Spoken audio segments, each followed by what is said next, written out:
ভাই আমরা একটা সময় কিন্তু জুটি প্রথা দেখেছি যে গানের সেক্টরে এখন যদি বলা যায় যে কিছুটা কম কারণ এখন সবাই আসলে সোলো গানগুলোর প্রতি বেশি ফোকাসড করেন এবং ডুয়েট গানও হচ্ছে বাট একটু তুলনামূলক কম আমরা সিনেমাতে দেখি বা প্লেব্যাকে দেখতে পাই কিন্তু আপনার পার্সোনালি আসলে কি মনে হয় দর্শক শ্রোতা আসলে আপনার সাথে কোন জুটিকে দেখতে চান বা কোন কো আর্টিস্টকে দেখতে চান?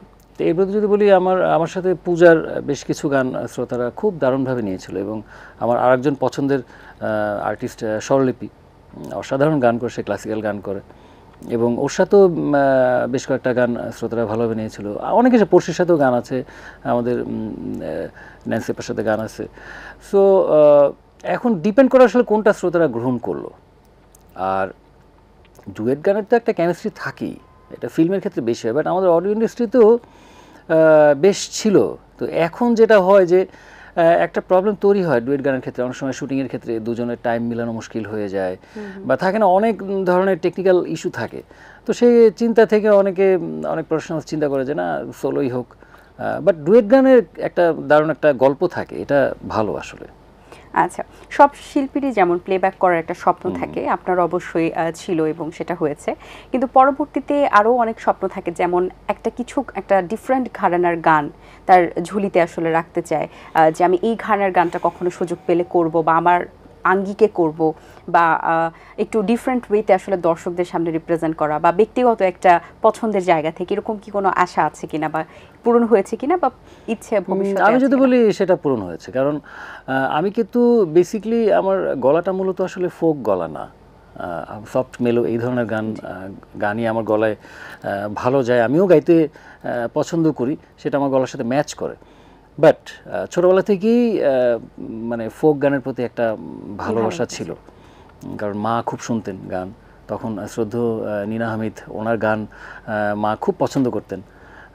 তো তখন থেকে এই লোকগানগুলোর প্রতি একটা অ্যাট্রাকশন তৈরি হয় এবং আমারও একটা ভালো লাগা তৈরি হয়। আর মাটির গানের প্রতি তো আমাদের মাটির গানগুলোর প্রতি সবারই একটা ভালোবাসা আছে।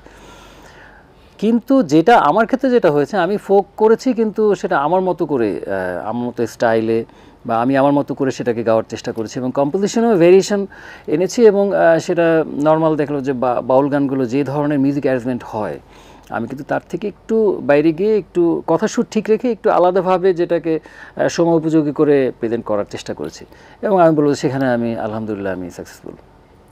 আচ্ছা ভাই, আপনার কণ্ঠে আরেকটি গান শুনতে চাই, কোন গানটি শোনাবেন? রিসেন্টলি একটা গানের কথা বলছিলাম, তুমি আমার চাঁদ, এই গানটা আমার আর সঞ্জিদা রিমির গাওয়া, একটু করে গাইছি।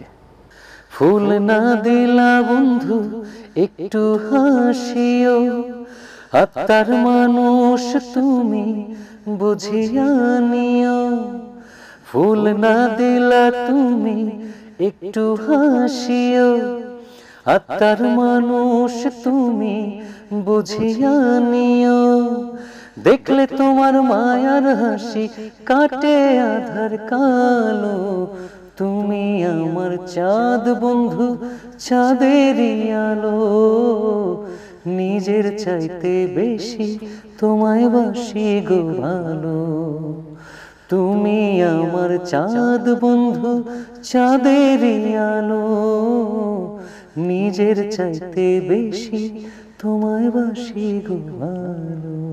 বাহ, চমৎকার, অসংখ্য ধন্যবাদ।